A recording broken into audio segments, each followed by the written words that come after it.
Nous sommes le 19 avril 1995, peu avant 9h du matin. Timothy, 26 ans, au volant d'un camion de location Ryder, est sur le point de commettre un acte qui changera pour beaucoup la vie d'Oklahoma City et des États-Unis. Bienvenue sur la chaîne Minute Crime, je suis Engie et aujourd'hui je vous parle de l'attentat d'Oklahoma City. On se dirige en Oklahoma et plus précisément à Oklahoma City. On va parler d'un acte terroriste commis par deux hommes et qui en impliquerait un ou plusieurs autres comme on le verra par la suite.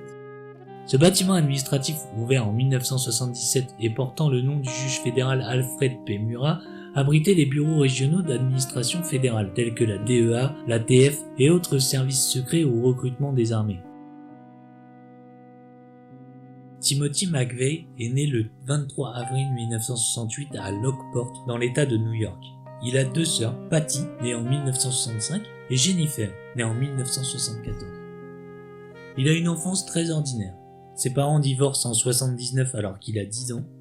Il reste avec son père tandis que ses sœurs partent vivre avec leur mère, en Floride. Edward, le grand-père paternel, prendra dès cet instant plus de place dans l'éducation de Timothy. Ensemble, ils partagent une passion commune pour les armes à feu. Très vite indépendant, à l'adolescence, il enchaînera les heures de boulot à Burger King. À la fin du lycée, il obtient son diplôme et une bourse d'études.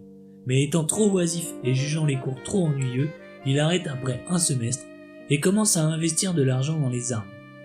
Pour ça, il va prendre deux boulots. C'est chez Burke Armored Car qu'il découvre le racisme envers les Afro-Américains.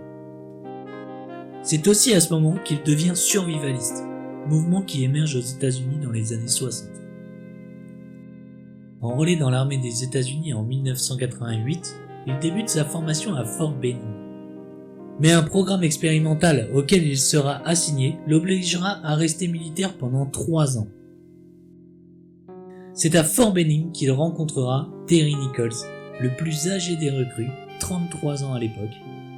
Très vite comme des frères, ils discutent du deuxième amendement, d'armes, de politique, et s'exposent l'un l'autre leur désaccord envers le gouvernement des États-Unis. Michael Fortier est aussi un frère d'armes. Après le départ de Terry Nichols, Timothy et Michael se rapprochent. Au cours de l'année 1991, il prend part à l'opération Tempête du désert. Il sera érigé en héros, mais toutes ces expériences le changent à jamais. Les erreurs de l'armée américaine tirant sur ses propres troupes depuis les airs, ainsi que les mensonges, confortent son aversion pour le gouvernement américain. Retourné à la vie civile, Timothy cherche du travail. Malgré ses décorations militaires, le manque de diplôme l'handicape grandement dans ses démarches. Il part alors vivre chez Ed, son grand-père, pour un nouveau départ. Il écrit des lettres au journal de Lockport pour dénoncer les fonctionnements anormaux et la privation des libertés que le gouvernement fait subir aux citoyens américains. En 92, il va utiliser les événements de Ruby Ridge pour prouver ses dires. Une vidéo est en préparation sur les événements de Ruby Ridge. Le service financier de l'armée réclamera 1058 $ à Timothy pour un trop perçu durant son service. Cette nouvelle l'enrage encore plus parce que il faut convenir que un trop perçu pendant ton service quand t'es parti faire la guerre pour ton gouvernement, je peux comprendre que ça fout les boules. En mars 1993, il se rend à Waco, lieu où se déroule un drame d'une secte nommée les Davidiens. Une vidéo est en cours de préparation aussi pour parler de cet événement tragique qui a causé la mort de beaucoup de gens. Donc en mars 1993, il se rend à Waco dans l'espoir de pouvoir se rendre sur les lieux, mais il se fait arrêter par la police et il va quitter Waco sans avoir réussi à se rendre sur les lieux, mais avant de partir, il va vivement critiquer l'action de la police auprès d'une étudiante en journalisme.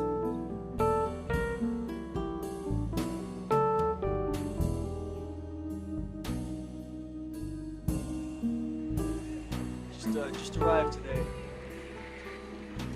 I guess somebody told me a lot of people would be scared to put something on, like this.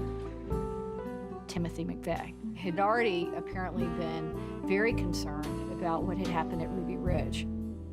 So he came down to Waco and sold bumper stickers with pro-gun, anti-government slogans.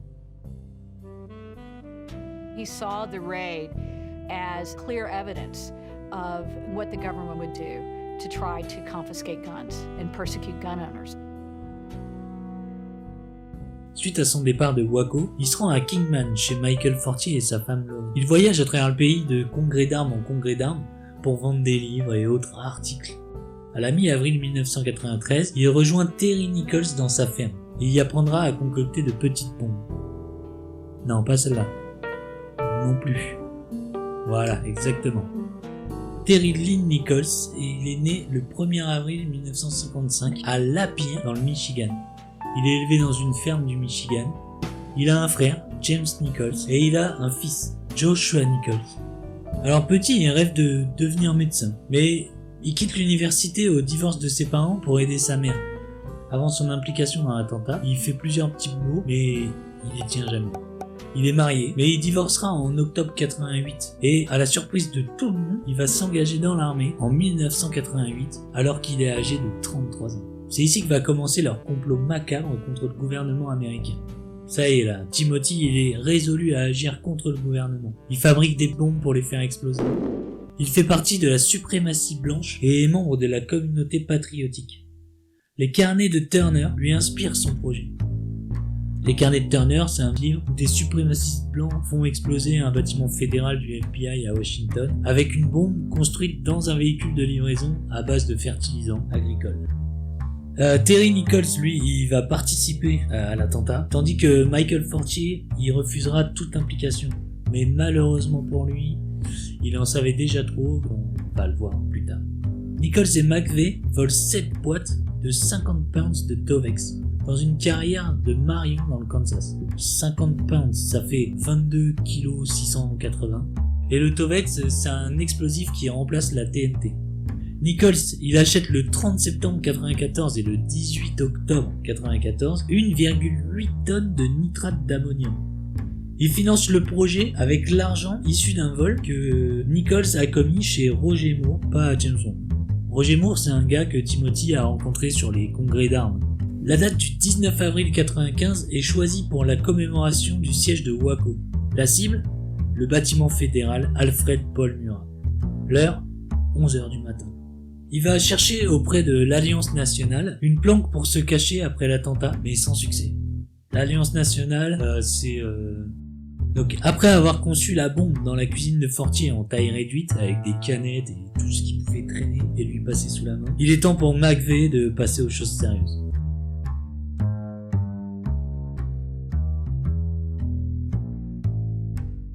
En décembre 1994, soit 5 mois avant l'attentat, ils font le repérage de l'extérieur du bâtiment avec Fortier sans sortir de la voiture. En mars 1995, McVeigh quitte définitivement les Fortier pour aller s'installer à l'Imperial Motel proche de la ville. Il faut savoir qu'à ce moment-là, les Fortier ont énormément peur de McVeigh parce que son comportement, le fait qu'il est définitivement déterminé à passer à l'acte, rend la situation très délicate pour les Fortier. Et ils savent plus vraiment où se placer, ils veulent pas s'impliquer dans l'acte terroriste en lui-même. Une semaine avant la catastrophe, en avril 95, nous sommes le 12. McVeigh repère une nouvelle fois son parcours jusqu'au bâtiment fédéral. Mais suite à un problème avec sa voiture, il va décider d'en acheter une autre. Il en achètera une à $300 chez un de ses anciens frères d'armes, rencontrés là par hasard. Et suite à un problème avec cette voiture achetée à $300, il aura l'idée de mettre un mot sur le véhicule de fuite. Il va laisser un véhicule de fuite quelques jours avant le 19 et il mettra un mot pour dire que le véhicule est en panne et qu'il ne bougera pas avant le 23. On est maintenant le 14 et c'est là qu'il loue le camion Ryder sous le nom de Robert D. Klein. Le 15 avril, Terry Nichols est injoignable. Donc il sort pour mettre ses idées en ordre.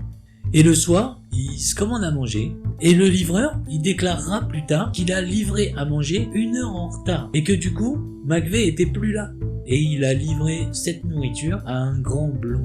McVeigh plus tard, il dira que non, ça s'est jamais passé comme ça, puisqu'il n'y avait personne d'autre. C'est le 16 avril qu'il va cacher la voiture de fuite. Le 17, il se repose. Et le 18, peu avant 4h du matin, McVeigh se lève, prend le camion de location et se rend à un local de stockage qu'il avait loué bien avant pour stocker le matériel qui lui permettra de créer la bombe.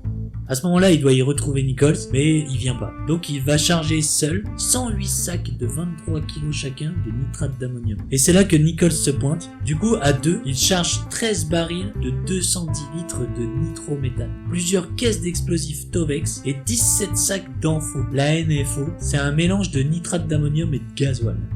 Donc ils vont être vus aux abords d'un lac du comté de Geary. C'est là où ils se rendent pour procéder aux différents mélanges et préparations de la bombe. McVeigh placera plus d'explosifs côté conducteur dans l'éventualité de tirer dessus avec son Glock 21, qui est une arme de poing, si les détonateurs venaient à déconner. Mais ça signifie un suicide pour lui. Pour utiliser tout le matériel restant, il décide de tout laisser dans le camion, comme ça tout sera détruit par l'explosion. Après avoir nettoyé la cabine du camion, s'être lavé dans le lac, chacun part de son côté et vogue vers un alibi. McVeigh, lui, il s'arrêtera sur le parking d'un motel de route. Nous voilà donc rendus le matin du 19 avril 1995. Par peur de l'imprévu, selon ses déclarations, McVeigh va décider d'avancer l'heure à 9h au lieu de 11h. Au volant de son camion Ryder jaune, McVeigh a avec lui une enveloppe avec des pages du livre Les carnets de Turner. Il porte un t-shirt où il est écrit Sic Semper Tyrannis, devise de l'État de Virginie, aussi scandé par John Wilkes Booth juste après avoir assassiné Abraham Lincoln. Sur le t-shirt, il y a aussi une citation de Thomas Jefferson qui dit « L'arbre de la liberté doit être parfois nourri avec le sang des patriotes et des tyrans ». Il transporte des éléments anti-gouvernementaux, comme un autocollant d'une citation « Quand le gouvernement craint le peuple, c'est la liberté. Quand le peuple craint le gouvernement, c'est la tyrannie. » Samuel Adams. Au dos, il écrit « Peut-être que maintenant, il y aura la liberté ». À 9h50, il entre en ville. À 9h57, il est filmé par les caméras d'une résidence. Il allume la mèche de retardateur de 5 minutes. À 9h, il se trouve à un pâté une maison de sa cible. Il allume la mèche de 2 minutes. Il gare le camion, le quitte et s'enfuit. À 9h02,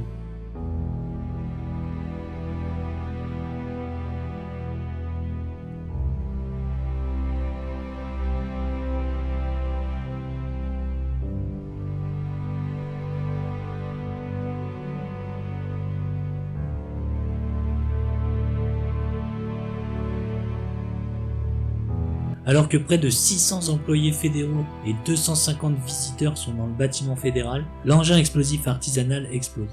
Composé de 2200 kg de nitrate d'ammonium, de nitrométhane et d'un mélange de carburant et de diesel, celui-ci soufflera la face nord du bâtiment, endommageant plus de 300 bâtiments environnants sur 16 pâtés de maison.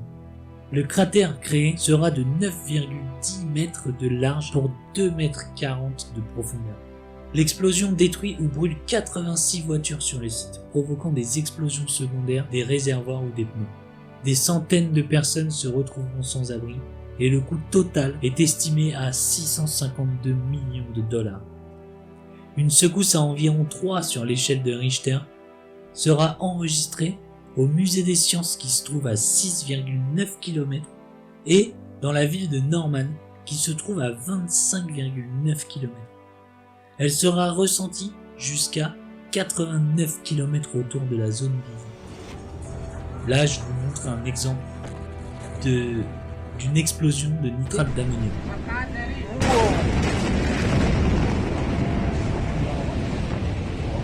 Le bilan des victimes s'élève à 168 morts pour 680 blessés.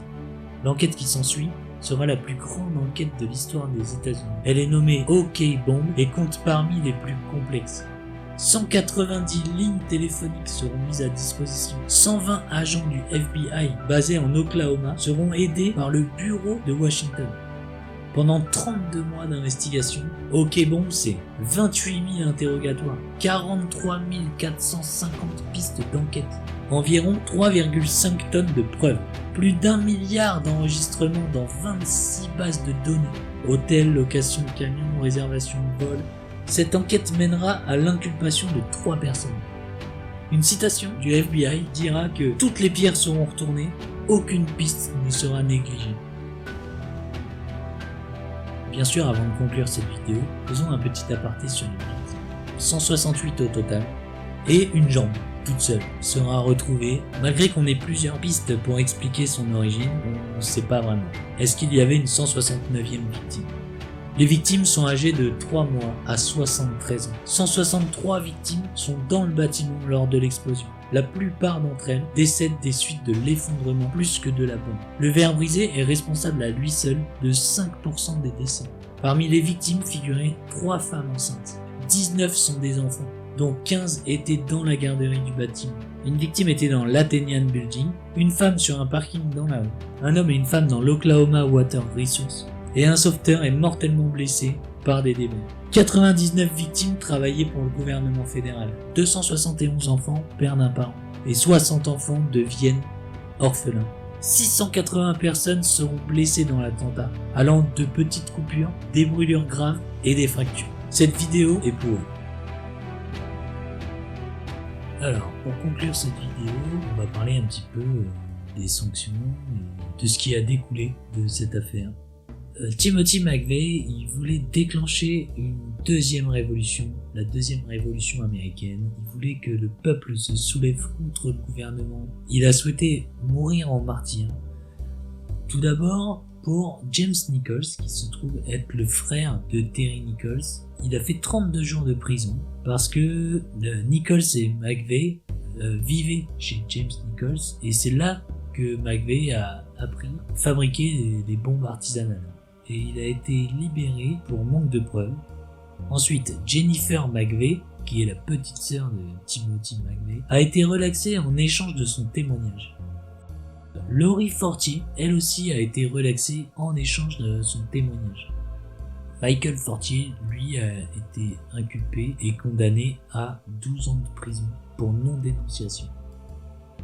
Terry Nichols a pris perpétuité, plus, qui ne sortira jamais de prison.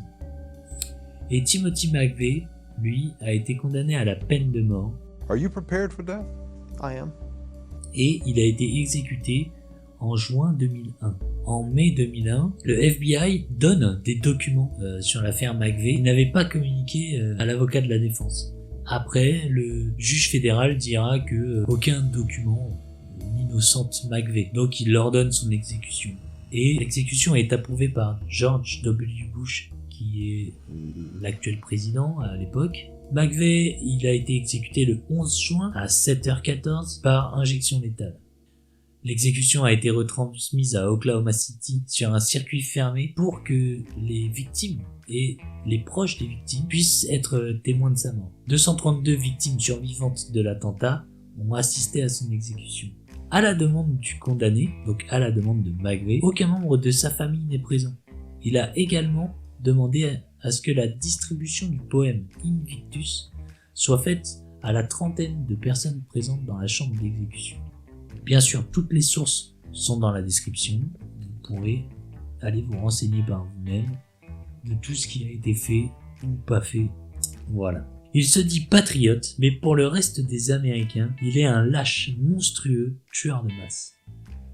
Gore Vidal, raciste invétéré, le compare 2 mois après sa mort au héros de la Révolution américaine. Et depuis 2017, les groupes antigouvernementaux ont un regain d'intérêt pour McVeigh. Depuis 2001, depuis son exécution, son idéologie progresse politiquement, surtout depuis l'élection de Barack Obama, qui a été très mal vu dans les groupes suprémacistes blancs, dans les groupes antigouvernementaux. Suite à cette histoire, ont été révélées plein de choses sur la famille Nichols. Ils sont un peu tous tarés. Le frère est décédé à l'âge de 62 ans. Et le fils de Terry Nichols, Joshua Nichols, qui est incarcéré depuis son adolescence, connerie sur connerie. Là, actuellement, la dernière histoire qui le concerne, c'est kidnapping, séquestration d'un bijoutier. Donc kidnapping, séquestration, vol à main armée pour Joshua Nichols. Voilà. Le bâtiment Alfred Paul Murat, il a été détruit totalement le 23 mai 1995. Un mémorial sera inauguré le 19 avril 2000 pour les 5 ans de commémoration de l'attentat par le président Bill Clinton. Après son exécution, George Bush a déclaré « Ce matin, l'Amérique a mis à exécution la plus sévère sanction pour le plus grave des crimes. Les victimes n'ont pas obtenu vengeance, mais justice. » Et depuis 2017, le regain d'intérêt pour McVeigh inquiète grandement le gouvernement américain. Si la vidéo t'a plu, je t'invite à la partager et la liker pour m'aider à démarrer la chaîne tranquillement. Voilà, c'est tout pour moi. Merci du visionnage et à très bientôt.